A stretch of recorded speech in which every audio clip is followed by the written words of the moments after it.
ገላትያ ምዕራፍ 4 ከቁጥር 4 ጀምሮ እስከ 7 ነገር ግን የዘመኑ ፍጻሜ በደረሰ ጊዜ እግዚአብሔር ከሴት የተወለደውን ከሕግም በታች የተወለደውን ልጁን ላከ እንደ ልጆች እንሆን ዘንድ ከሕግ በታች ያሉትን ይዋጅ ዘንድ ልጆችም ስለሆናችሁ እግዚአብሔር አባ አባት ብሎ የሚጮህ የልጁን መንፈስ በልባችሁ ውስጥ ላከ። ስለዚህ ከእንግዲህ ወዲህ ልጅ ነህ እንጂ ባሪያ አይደለህም።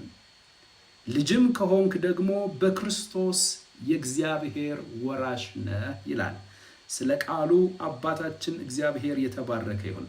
እንግዲህ ቁጥር ምዕራፍ 3 ከቁጥር 26 ጀምሮ በእምነት በኩል በክርስቶስ ኢየሱስ የእግዚአብሔር ልጆች እንደሆንን ካረጋገጠልን በኋላ ከክርስቶስ ኢየሱስ ጋር አንድ ትሆኑ ዘንድ የተጠመቃችሁ ሁላችሁ ክርስቶስን ለብሳችኋል ብሎ ድንቅን ነገር ካስተማረን በኋላ በመቀጠል በዚያ ክርስቶስን ከለበሳችሁ ደግሞ አይሁዳዊ የግሪክ ሰው ባሪያ ጨዋ ወንድም ሴትም የለም ቢኮዝ ክርስቶስን ለብሰናል እና የዘርና የነገድ ልዩነት በሌለበት ሁኔታ እግዚአብሔር ተቀብሏችኋል።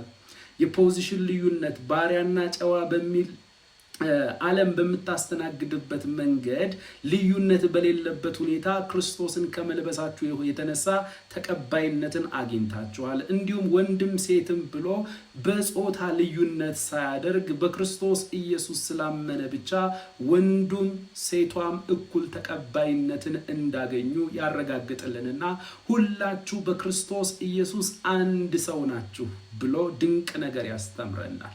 እንግዲህ ሁላችን በክርስቶስ ኢየሱስ አንድ ሰው ከሆንን ብሉይ ኪዳን ያንድ ሕዝብ ታሪክ ነው፣ አዲስ ኪዳን ደግሞ ያንድ ሰው ታሪክ ነው።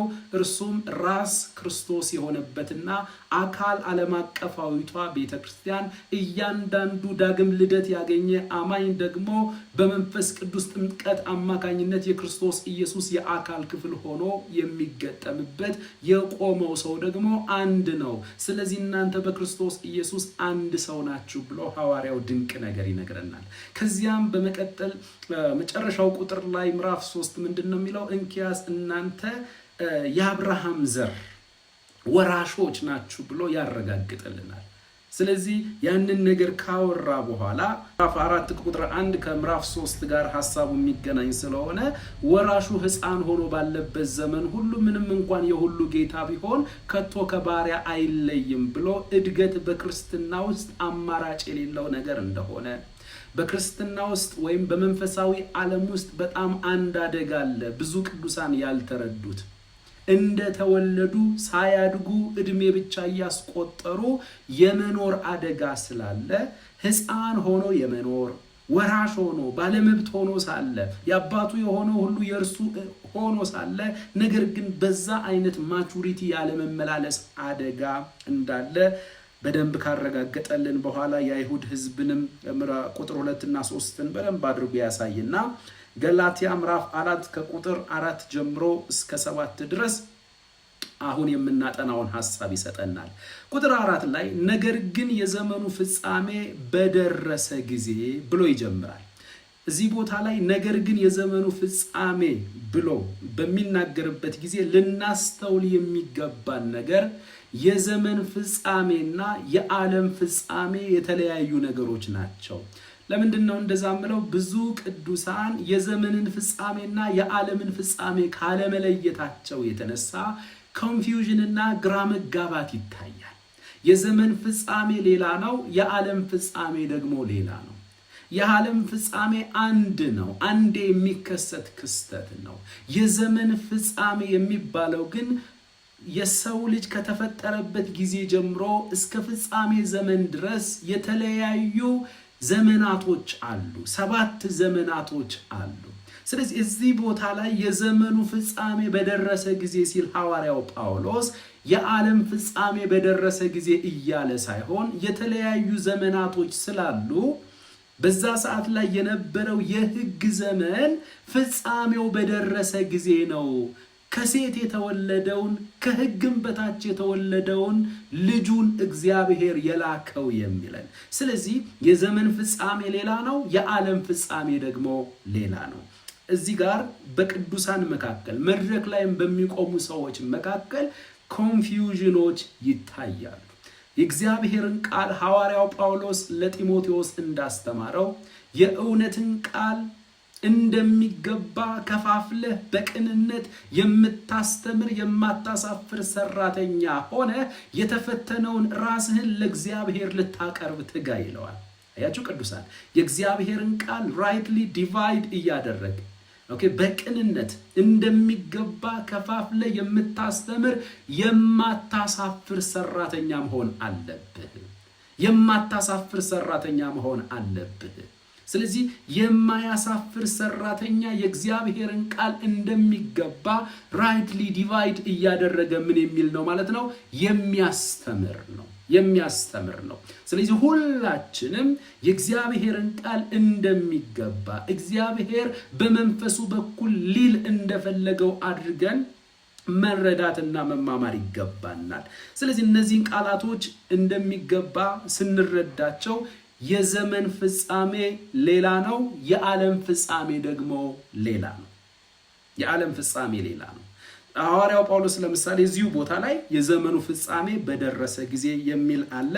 ኤፌሶን ምዕራፍ 1 ቁጥር 10 ላይ ደግሞ ሌላ ዘመን ደግሞ ይጠቅስልናል። ኤፌሶን ምዕራፍ 1 ቁጥር 10 ላይ አባቶይ ለእያንዳንዳችን ጸጋ ጨምርልን። ኤፌሶን ምዕራፍ 1 ቁጥር 10 በዘመን ፍጻሜ ደግሞ፣ አሁን የዘመኑ ፍጻሜ በደረሰ ጊዜ ብሎ አንድ ዘመን ወደ ፍጻሜ ሲመጣ ወይም የሕጉ ዘመን ወደ ፍጻሜ ሲመጣ እግዚአብሔር ከሴት የተወለደውን ከሕግም በታች ሆኖ የተወለደውን ልጁን ላከ ይለናል። ቀጥሎ ደግሞ አሁን ያለንበት የጸጋ ዘመነ መግቦት ደግሞ ወደ ፍጻሜው ስለሆነ የጸጋ ዘመነ መግቦት ሲያልቅ ደግሞ ሊያደርግ ያለው ሐሳብ አለ። ሌላ የዘመን ፍጻሜ አለ።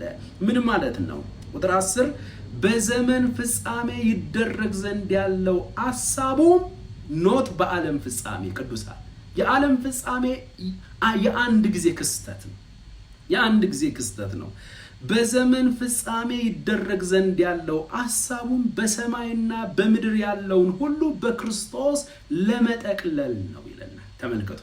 ይሄኛው የሺው ዓመት መንግስት በሰማይ ቤተክርስቲያን በምድር ደግሞ የእስራኤል ሕዝብ አለ። እግዚአብሔር አብርሃምን በሚጠራው ጊዜ ዘርህ እንደ ሰማይ ከዋክብት እንደ ምድር አሸዋ ይሆናል እንዳለ የምድር አሸዋ የተባሉት የሥጋ ልጆቹ የሥጋ ዘሮቹ እስራኤላውያን ናቸው።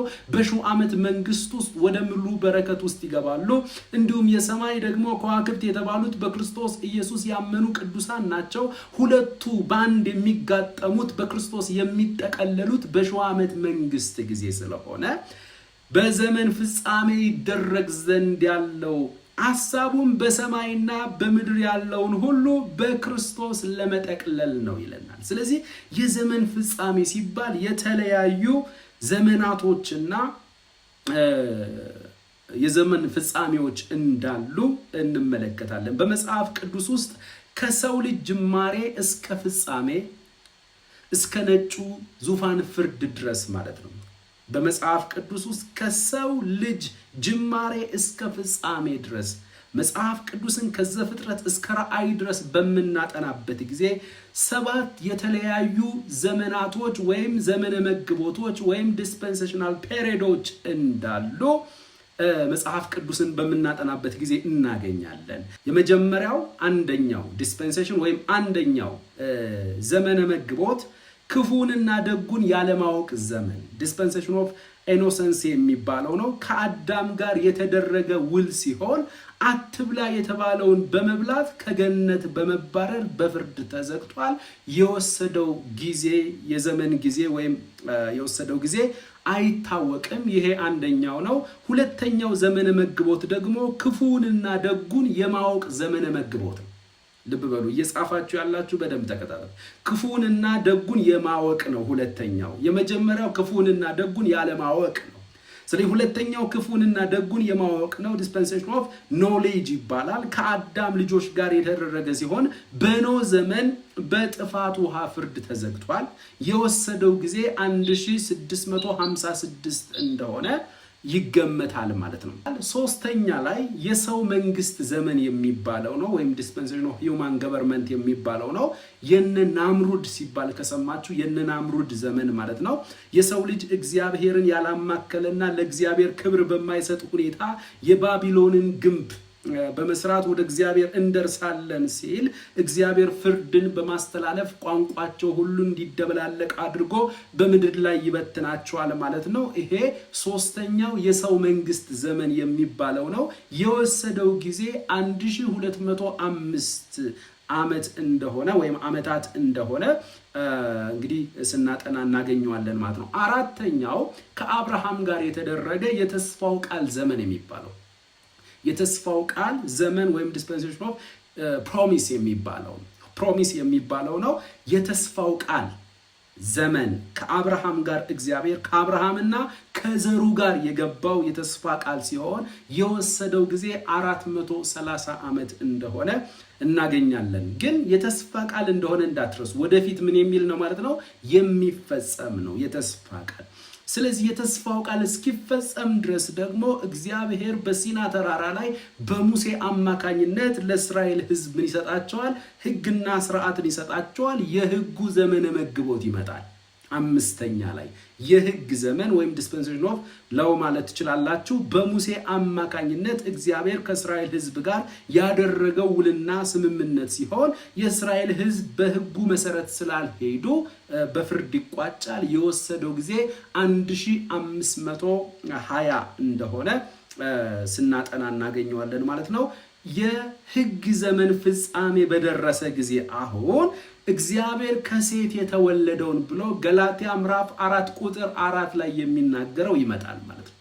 አሁን ይመጣል። የጸጋ ዘመን መግቦት ሊገባ ነው። ዲስፐንሴሽን ኦፍ ግሬስ የሚባለው ሊገባ ነው። ያን ጊዜ ጌታ ኢየሱስ ክርስቶስ ነው ጸጋና እውነትን ተሞልቶ የሚመጣው እና እርሱ በመጣበት ሰዓት ግን ከሕግ በታች ሆኖ ነው የመጣው። ስለዚህ ገላትያ ምዕራፍ 4 ቁጥር 4 ላይ ምን ይለናል? የዘመኑ ፍጻሜ በደረሰ ጊዜ። የስንተኛው ዘመን? የአምስተኛው ዘመን። ምን ተብሎ የሚጠራው ዘመን? የሕግ ዘመነ መግቦት የሚባለው ዘመን ፍጻሜው በደረሰ ጊዜ እግዚአብሔር ከሴት የተወለደውን ከሕግም በታች የተወለደውን ልጁን ምን አለ? ላከ። ተመልከቱ ቅዱሳን። ስለዚህ መስቀል ላይ ተፈጸመ ሲል ሕግና የዛ የሕግ ዘመነ መግቦት በሙሉ ፍጻሜውን ምን ብሏል? አግኝቷል። በጌታችን በኢየሱስ ክርስቶስ ደግሞ ጸጋና እውነት ስለሆነ የተገለጠው የጸጋ ዘመነ መግቦት ተጀምሯል ማለት ነው። ለአሕዛብ ሁሉ የሚሆን ለአሕዛብ ሁሉ በዓለም ላይ ላሉ ሁሉ የሚሆን የጸጋ ዘመነ መግቦት በክርስቶስ ኢየሱስ የቤዛነት ሥራ በተሰቀለው በእርሱ የሚያምን ሁሉ እግዚአብሔር እንደሚያጸድቀው እግዚአብሔር እንደሚቀበለው በክርስቶስ ኢየሱስ በሆነው የቤዛነት ሥራ በኩል የሚመጡትን ለመቀበልና ለማጽደቅ እግዚአብሔር የጸጋን ዘመነ መግቦት ጀመረ ማለት ነው። ይህ የጸጋ ዘመነ መግቦት በኢየሱስ ክርስቶስ የቤዛነት ሥራ የተመሰረተ ሲሆን በሁኔታ ላይ ያልተመሰረተ ዘመነ መግቦት ነው። ሌሎቹ እንዲህ ብታደርግ እንዲህ፣ እንዲህ ብታደርግ እንዲህ፣ እንዲህ ብታደርግ እንዲህ ነው ሌሎቹ። ይሄኛው ስድስተኛው በተለይ የጸጋ ዘመን የሚባለው በሁኔታ ላይ ያልተመሰረተ ዘመነ መግቦት ይባላል። ከሁሉም ዘመነ መግቦቶች የተለየና የአብርሃም የተስፋ ቃል ፍጻሜ ነው። የአራተኛው እግዚአብሔር ከአብርሃምና ከዘሩ ጋር ያደረገው የተስፋ ቃል ፍጻሜ ነው። የሚያምኑ ሁሉ ልክ እንደ አብርሃም እምነታቸው ጽድቅ ሆኖ የሚቆጠርላቸው። ስለዚህ ይህ ዘመነ መግቦት ከሌሎቹ ራሱ እድሜው ይረዝማል። የሚወስደው ጊዜ ረዝሟል። የሚወስደው ጊዜ ለምሳሌ ከአዳም ልጆች ጋር የተደረገው 1656 ነው የወሰደው። የሰው መንግስት ዘመን የሚባለው ናምሩድ ዘመን ወይም ደግሞ የባቢሎን ግንብን በምታስታውሱበት ጊዜ 1205 ዓመት ነው የፈጀው። ሕግ ራሱ 1520 ዓመት ነው የፈጀው። ጸጋ ግን ሁልጊዜም የተትረፈረፈ ስለሆነ የእግዚአብሔር ቸርነት የእግዚአብሔር በጎነት የሚገለጥበት ስለሆነ ይሄው 2000 ዓመታትን አስቆጥሯል። 2000 ዓመታትን አስቆጥሯል። ከዛ የጸጋ ዘመነ መግቦትም እንደሌሎቹ ደግሞ ምን ይላል? ይቋጫል። የሚቋጨው የአሕዛብ ሙላት በሚሆንበት ጊዜ በመነጠቅ ነው የሚቋጨው። ልብ በሉ፣ በመነጠቅ ይቋጫል። እኛ ከተነጠቅን በኋላ የ7 ዓመት የመከራ ዘመን አለ። በጌታችን በኢየሱስ ክርስቶስ አስተምህሮ መሰረት ማቴዎስ 24 እና 25 የመጀመሪያው 3 ዓመት ተኩል በኢየሱስ ክርስቶስ አስተምህሮ መሰረት የምጣር መጀመሪያ ተብሎ ይጠራል። በመቀጠል ደግሞ ቀጣዩ 3 ዓመት ተኩል የያዕቆብ ወይም የእስራኤል ታላቁ መከራ ይባላል። እኛ ከተነጠቅን በኋላ ያለ የ7ቱ ዓመት የመከራ ዘመን ተብሎ ይጠራል። በመከራው ዘመን ውስጥ የመንግስት ወንጌል ይሰበካል። የመንግስት ወንጌል ለመስበክም ሆነ ለመሰበክ መጀመሪያ ላይ በስጋ ራሱ አይሁዳዊ ወይም ደግሞ እስራኤላዊ መሆን ያስፈልጋል። የመንግስት ወንጌል በዋናነት ለአሕዛብ የሚሰበክ አይደለም፣ ለእስራኤል ሕዝብ የሚሰበክ ነው። የመንግስት ወንጌል በዳዊት የተስፋ ቃል መሰረት ንጉሱ ወይም መሲሁ መጥቶ በዳዊት ዙፋን ላይ ተቀምጦ ምድርን ሁሉ የሚቆጣጠርበት ምድርን ሁሉ የሚያስተዳድርበት የ1000 ዓመት መንግስት እንደሚመጣ ያን ጊዜ ደግሞ የእስራኤል ሕዝብ በተስፋ ቃል መሰረት ብርቅዬ ሕዝብ ሆኖ የሚኖርበት መሲሁ በዳዊት የተስፋ ቃል መሰረት መናገሻ ከተማውን ኢየሩሳሌም ላይ አድርጎ ዓለምን ሁሉ የሚያስተዳድርበትን ዜና የሚያወራው ወንጌል የመንግስት ወንጌል ይባላል። ኦኬ፣ ስለዚህ የመንግስት ወንጌል የሚባለው ነው ይሄንን ያስወራኝ። የመንግስት ወንጌል አንዳውን ጆሆቫ ዊትነሶች የመንግስት ወንጌል ነው የሚሉት ወንጌላቸውን። አዳራሻቸው ራሱ የመንግስት ወንጌል አዳራሽ ይላል። ፈጽሞ የመንግስት ወንጌል ለመስበክም ለመሰበክም በስጋ ራሱ እስራኤላዊ መሆን ያስፈልጋል። በ70 ዓመተ ምህረት ነው በቃ ሙሉ በሙሉ የተቋረጠው ያ ወንጌል። እስራኤልን የሚመለከተው ወንጌል የተቋረጠው ከ70 ዓመተ ምህረት በኋላ ተሰብኮ አያውቅም። በተለይ ሐዋርያው ጳውሎስም ከተነሳ በኋላ በዋናነት አልተሰበከም። ስለዚህ ሐዋርያቶች ራሱ ታስታውሳላችሁ፣ ሐዋርያቶች ኢየሱስ ክርስቶስ ሊያርግ ሲል ሐዋርያት ሥራ ምዕራፍ 1 ላይ ጌታ ሆይ ለእስራኤል መንግስትን የምትመልሰው መቼ ነው? ኦኬ፣ መንግስትን የምትመልሰው አንተ ትነግሳለህ በዳዊት የተስፋ ቃል መሰረት። ስለዚህ መንግስትን የምትመልሰው ለእስራኤል መቼ ነው? ኢየሱስ ሌላ ፕላን ነው ያለው። ወደ ገዛ ወገኖቹ መጣ፣ የገዛ ወገኖቹ አልተቀበሉትም። ስለዚህ ያ ወንጌል ለጊዜው ምን ይላል ማለት ነው? ፖዝ ይደረግና የመንግስት ወንጌል የጸጋ ወንጌል ሊጀምር ነው። ስለዚህ ምን አላቸው? እናንተ መንፈስ ቅዱስን ከጥቂት ቀን በኋላ በመንፈስ ቅዱስ ኃይል የመንፈስ ቅዱስን ኃይል ትቀበላላችሁ። በኢየሩሳሌም፣ በይሁዳ፣ በሰማሪያ እስከ ምድር ዳርቻ ድረስ ምስክሮቼ ትሆናላችሁ። ምን ማለት ነው? የጸጋ ወንጌል ሊጀምር ነው። ለዓለም ሁሉ የሆነው የጸጋ ወንጌል ሊጀምር ነው። ግን ሐዋርያት ሥራን በምናጠናበት ጊዜ ሐዋርያቶቹና የጌታ ኢየሱስ ክርስቶስ ደቀ መዛሙርቶቹ በሚገርም ሁኔታ የመንግስቱን ወንጌል ነበር ሲሰብኩ የነበሩት። የመንግስት ወንጌል ነው። ቀጥሎ ተበትነው እንኳን በሚሄዱበት ጊዜ አሕዛብ ሲያገኙ አሕዛቡን አይ ሰላም ነው ብለው ነው የሚያልፉት። ሰላምም ላይሉት ይችላል። ግን አንድ አይሁዳዊ የሆነ ሰው ካገኙ ወይም ከጠረጠሩ እንዴት ነህ? ሰላም ነህ? አይሁዳዊ ነህ? ቤተ እስራኤል ነህ? አዎ ቤተ እስራኤል ነው። እሺ እፈልግሃለሁ። አንዴ መሲሁ መጥቷል፣ ንጉሱ መጥቷል። ስለዚህ ብታምን ይሻልሃል እያሉ አሕዛብን እንኳን አይሰብኳቸውም ነበር። ሐዋርያት ሥራን እንግዲህ ጌታ ፈቅዶ በምናጠናበት ጊዜ በደንብ እንመለከተዋለን። ስለዚህ የመንግስት ወንጌል ለመስበክም ለመሰበክም አይሁዳዊ መሆን ያስፈልጋል። የጸጋ ወንጌል ግን ለሰው ልጆች ለስጋ ለባሽ ሁሉ የሆነ አይሁዳዊ አሕዛብ የሚል ሳይመርጥ ስጋን የለበሰው ሁሉ በክርስቶስ ኢየሱስ በማመን በእርሱ የቤዛነት ሥራ በኩል በአምላክ ዘንድ ተቀባይነትን የሚያገኙበት የሚጸድቁበት አዲስ ዘመነ መግቦት ነው፣ የጸጋ ዘመነ መግቦት። እንግዲህ ይህ የጸጋ ዘመነ መግቦት ካለቀ በኋላ ነው በ70 ዓመተ ምህረት ኦልሞስት በቃ በ70 ዓመተ ምህረት ተቋርጦ የነበረው እኛ ከተነጠቅን በኋላ ከእስራኤል ጋር ያልጨረሰው ነገር ስላለ ያ የመንግስት ወንጌል ይሰበካል። ሁለቱ ወይራዎች ይባላሉ። ሁለቱ ምስክሮች ራእይ መጽሐፍ ላይ ያሉ ሁለቱ ዕብራውያን በሙሴና በኤልያስ መንፈስ ነው የሚሰብኩት፣ የመንግስት ወንጌል ነው የሚሰብኩት። በሙሴና በኤልያስ መንፈስ ማለት ሙሴና ኤልያስ ሳይሆኑ ነገር ግን የብሉይ ኪዳን ይዘት ያለው ስብከት ነው የሚሰብኩት። ተመልከቱ። ከዛ በእነርሱ ስብከት አማካኝነት ወደ 144,000 የሚደርሱ ወደ ሴት ያልደረሱ ወጣቶች ይነሳሉ። ይህንን ወንጌል እስከ ምድር ዳርቻ ድረስ ምን ይላሉ? ይሰብካሉ ማለት ነው። አንደርስታንድ እያደረጋችሁኝ ነው? ጌድ ከዛ በኋላ በዚህ የመንግስት ወንጌል የሚያምኑ አምስቶቹ ብልሆቹ ይባላሉ። በዚህ የመንግስት ወንጌል ያላመኑ ንጉሱ ሲመጣ ከእርሱ ጋር አይገናኙምና ሰነፎቹ ይባላሉ። ስለዚህ የመንግስት ወንጌልን ያመኑ ወደ 1000 ዓመት መንግስት በረከት ውስጥ ይገባሉ። መሲሁ በዳዊት የተስፋ ቃል መሰረት መናገሻ ከተማውን ኢየሩሳሌም ላይ አድርጎ ዓለምን ሁሉ የሚያስተዳድርበት የመሲሁ የ1000 ዓመት የምድር መንግስት ይጀምራል ማለት ነው። ተመልከቱ።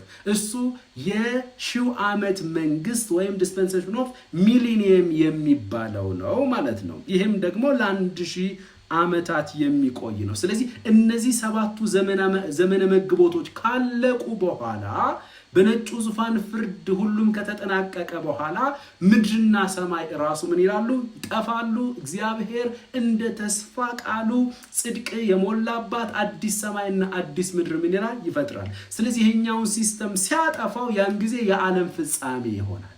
እስከ ዛሬ ድረስ ግን ያሉት የዘመን ፍጻሜዎች ናቸው። ከዚህ በኋላ አሁን ያለነው የጸጋ ዘመነ መግቦት ነው። ከዚህ በኋላ ራሱ ስንት ይቀራል? አንድ ይቀራል። እርሱም ደግሞ የ1000 ዓመት መንግስት የሚባለው ነው። ስለዚህ እግዚአብሔር የዘመኑ ፍጻሜ በደረሰ ጊዜ ከሴት የተወለደውን ከሕግም በታች ሆኖ የተወለደውን ልጁን ላከ ይላል። ልጁን ላከ የሚል ቋንቋ አለ። ልጁን ላከ። ይሄ የመጣው ልጁ የተባለው ሳይመጣም በፊት የእርሱ ልጅ እንደሆነ የእርሱ ልጅ እንደሆነ ኢየሱስ ክርስቶስ የእግዚአብሔር ልጅ ነው ማለት ደግሞ እርሱ ራሱ እግዚአብሔር ነው። እርሱ ራሱ መለኮት ጋር ያለ ዲቫይን ኢሰንስስ እና ዲቫይን ኔቸርስ በሙሉ እርሱ ጋር አለ።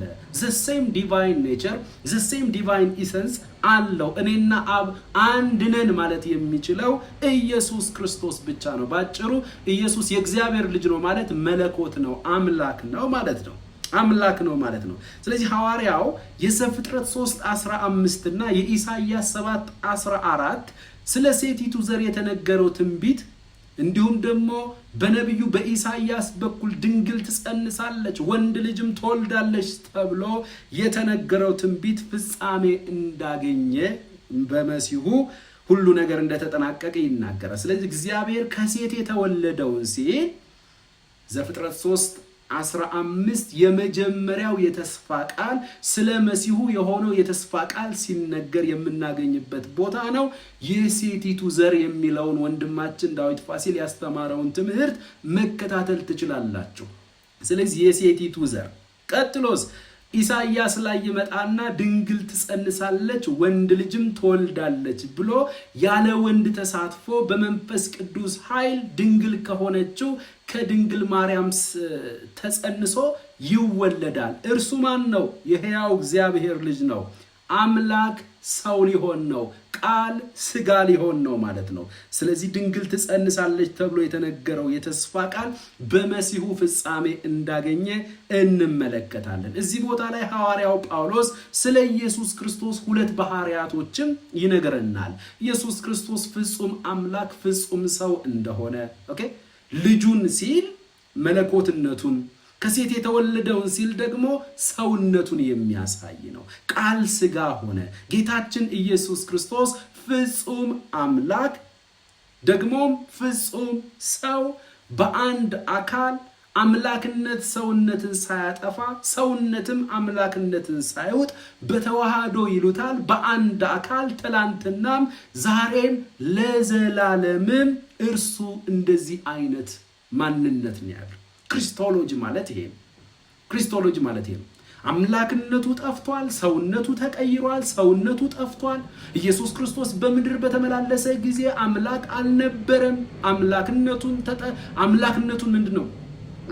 አምላክነቱ አልነበረም የሚሉ የስተት አስተማሪዎች አሉ። ቀጥሎ ደግሞ ከሙታን መካከል ከተነሳ በኋላ ሰውነቱ ጠፍቶ አምላክነቱ ብቻ ነው የቀጠለው የሚል ደግሞ አስተምህሮ አለ። ከእንደዚህ አይነት የስተት አስተምህሮች አምላክነቱና ሰውነቱ ላይ ጥቃት ከሚፈጽሙ አስተምህሮች ራሳችሁን ጠብቁ። አምላክ አይደለም የሚሉ እነ ጆሆባ ዊትነሶች ሌሎችም አስተምሮች አሉ። ኦኬ ከእንደዚህ አይነት አስተምሮ ራሳችሁን ጠብቁ። አሁን ከ1983 በኋላ ደግሞ ኦርቶዶክስ ቤተክርስቲያን ደግሞ ፈጽሞ መለኮትነቱ ብላ ሰውነቱን ረስተዋለች። ከእንደዚህ አይነት አስተምህሮም ራሳችሁን ጠብቁ። ኢየሱስ ክርስቶስ ፍጹም አምላክ ምን ማለት ነው? ሙሉ በሙሉ መለኮት ነው። ከመለኮትነት የጎደለው አንዳች ባህሪ የለም። ቀጥሎስ ሙሉ በሙሉ ደግሞ ሰው ነው። ምን ማለት ነው? ከሰውነት ባህሪ ከኃጢአት በቀር የጎደለው አንዳች ነገር የለም። ስለዚህ ፍጹም አምላክ ፍጹም ሰው በአንድ አካል ትላንትናም ዛሬም ለዘላለምም የሚኖር ነው ማለት ነው። ስለዚህ እዚህ ቦታ ላይ ሐዋርያው ጳውሎስ ሁለቱን የኢየሱስ ክርስቶስን ባህሪያት አንደኛ እግዚአብሔር ልጁን ላከ ሲል ልጁን የሚለው ቃል መለኮትነቱን የሚያሳይ ነው። ቀጥሎ ደግሞ ከሴት የተወለደው የተባለው ደግሞ ቃል ሥጋ ሲሆን ሰውነቱን የሚያሳይ ነው ማለት ነው። እግዚአብሔር የተባረከ ይሁን። ቀጥሎ ከሕግ በታች የተወለደውን ልጁን ላከ ነው የሚለው። ከሕግ በታች የምትል ቋንቋ አለች። እንግዲህ መሲሁ ኢየሱስ በሙሴ በኩል ለእስራኤል ሕዝብ የተሰጠውን ሕግ ለመፈጸምና የሕግን ዘመነ መግቦት ወደ ፍጻሜ ለማምጣት ከሕግ በታች ሆኖ ተወለደ። ይህ ማለት ኢየሱስ ክርስቶስ በዘመኑ ሁሉ የተመላለሰው በሕጉ ስርዓት እንደሆነ ልብ ልንልና ሕጉን በሙሉ ወደ ፍጻሜ እንዳመጣው ልናስተውል ይገባናል ማለት ምንኛ የተባረከ ቃል ምንኛ የተባረከ ነገር ነው። ቅዱሳን ጌታችን ኢየሱስ ክርስቶስ ሕግጋትን ሁሉ ወደ ፍጻሜ ለማምጣት ከሕግ በታች ሆኖ ተወለደ። በስምንተኛ ቀን ተገረዘ።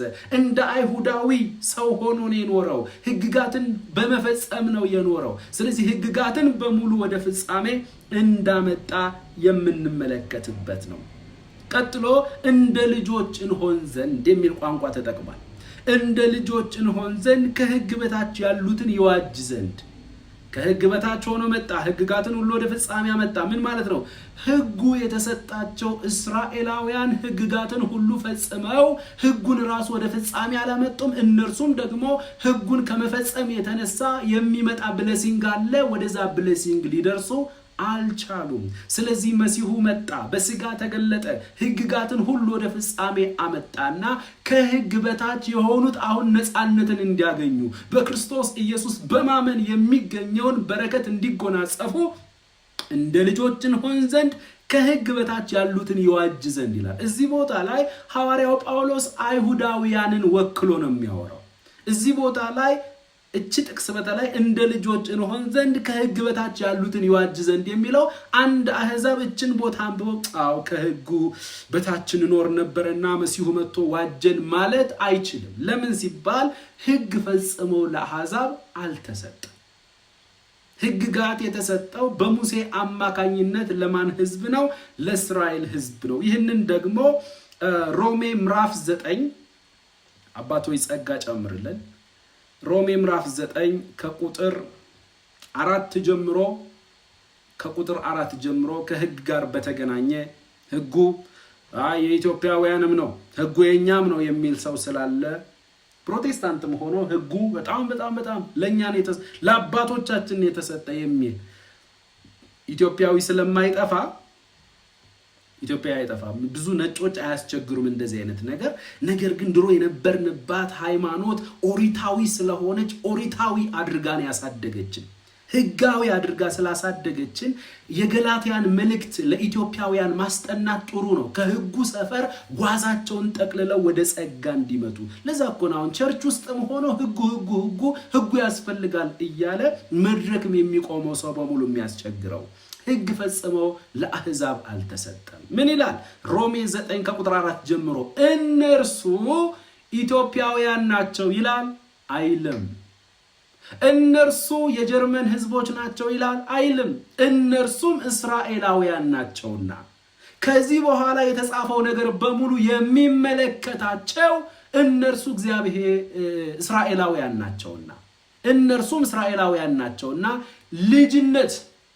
ልጅነት እሺ ክብር የነበረው ህዝብ ነው እግዚአብሔር ምን ብሎ የጠራው ማለት ነው ህዝቤ ያመልከኝ ዘንድ ብሎ የጠራው ከህዝቦች በሙሉ ለይቶ የጠራው ኪዳንም የትኛው ኪዳን ብሉይ ኪዳን የተሰጠው ህዝብ ነው ለአሕዛብ ፈጽሞ ኪዳን አልተሰጠም የህግ መሰጠት በሙሴ በኩል የተሰጠው ህግና ሥርዓት 623ቱ የህግ አንቀጽ በሙሉ አሕዛብን ሳይሆን የሚመለከተው አይሁዳውያንን ነው የሚመለከተው ቀጥሎስ የመቅደስ ሥርዓት ፈጽሞ ለኢትዮጵያውያን አልተሰጠም ለአረቦች አልተሰጠም ለጀርመኖች አልተሰጠም ለእስራኤል ህዝብ ከእስራኤልም ህዝብ መካከል ደግሞ የመቅደስ ሥርዓት የክህነት ሥርዓት የሚመለከተው ደግሞ የሌዊን ወገን ነው ስለዚህ የመቅደስ ሥርዓት የመስዋዕት ሥርዓት የክህነት ሥርዓት ተመልከቱ ቀጥሎስ የተስፋውም ቃላት በብሉይ ኪዳን ሲነገሩ የነበሩ የተስፋ ቃላቶች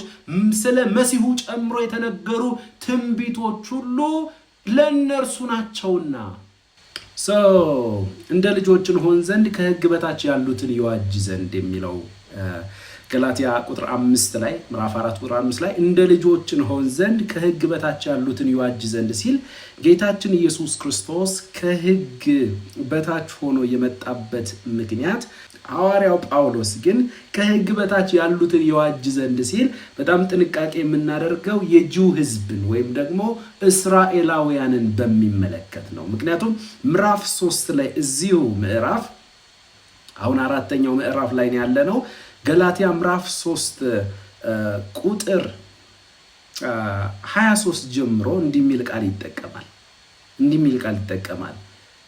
እምነትም ሳይመጣ ይላል ልብ በሉ እምነትም ሳይመጣ ሊገለጥ ላለው እምነት ተዘግተን ከህግ በታች እንጠበቅ ነበር አያችሁ ከህግ በታች ያሉትን ይዋጅ ዘንድ ሲል ከህግ በታች እንጠበቅ ነበር የሚለው የአይሁድን ህዝብ እንጂ የአሕዛብን አይደለም እና እምነትም ሳይመጣ ሊገለጥ ላለው እምነት ተዘግተን ከህግ በታች እንጠበቅ ነበርን እንደዚሁ በእምነት እንጸድቅ ዘንድ ህግ ወደ ክርስቶስ የሚያመጣ ሞግዚታችን ሆኗል እምነት ግን መጥቷልና ከእንግዲህ ወዲህ ከሞግዚት በታች አይደለንም ይላል ስለዚህ ከህግ በታች የነበሩት እነማን ናቸው አይሁዳውያን ናቸው ቀጥሎም ደግሞ ከህግ በታች ያሉትን ይዋጅ ዘንድ የሚለው የምዕራፍ 4 ቁጥር 5 ሐሳብ በዋናነት ከአይሁድ ህዝብ ጋር ነው የሚገናኘው